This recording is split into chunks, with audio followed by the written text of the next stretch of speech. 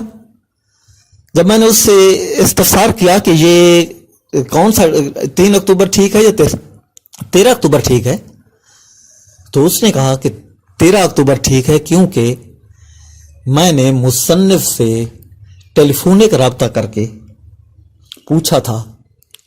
تو میں نے یہ بھی کہا، میں نے کہا یہ وہ ٹیلی فونک ریکارڈ آپ کے پاس موجود ہے؟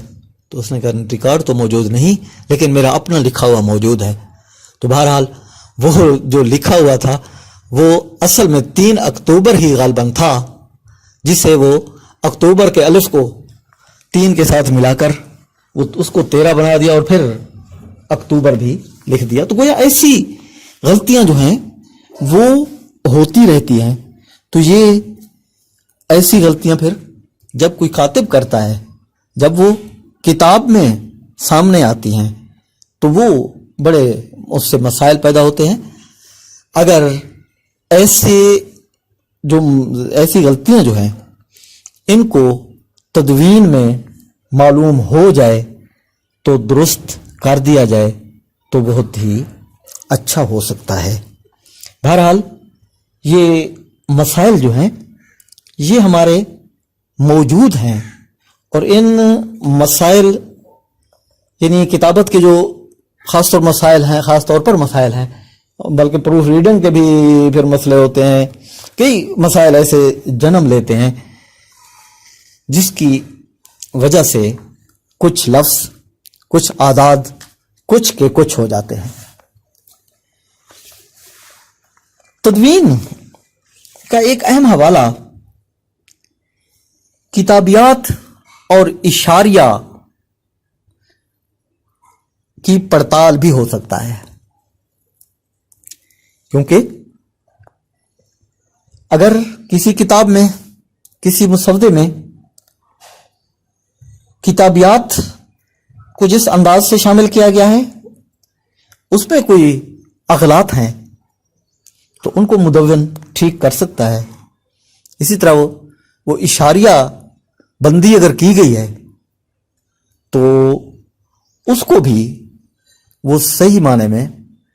پرکھنے کی کوشش کر سکتا ہے. کتابیات کو مصنفین کے ناموں کی ترتیب سے مرتب کیا جائے تو زیادہ بہتر ہے، یعنی حروف تہجی کی ترتیب سے. اس طرح یہ ہوتا ہے کہ ایک ہی مصنف کی تصانیف ایک ہی جگہ پر آ جاتی ہیں اور مدون کو پڑتال کرنے میں آسانی رہتی ہے. پوری کتابیات میں یکساں روی سے کام لیا جاتا ہے اور اس میں ایک ہی نظام اختیار کیا جاتا ہے. تو گویا اگر اس میں کوئی مسئلہ ہو تو وہ مدون اسے ٹھیک کر سکتا ہے، اور عام طور پر اس کو ٹھیک کر دیا جاتا ہے. اس طرح اشاریہ جو ہے وہ کتاب کے مندرجات اور مضامین کی ایک تفصیلی فہرست ہوتی ہے. اسے بھی حروف تہجی کی ترتیب سے مرتب کیا جاتا ہے اور کتاب کے آخر میں درج کی جاتی ہے. کتاب میں جن مضامین، مقامات یا اشخاص وغیرہ کے نام جن جن صفحات پر ہوتے ہیں ان کا اندراج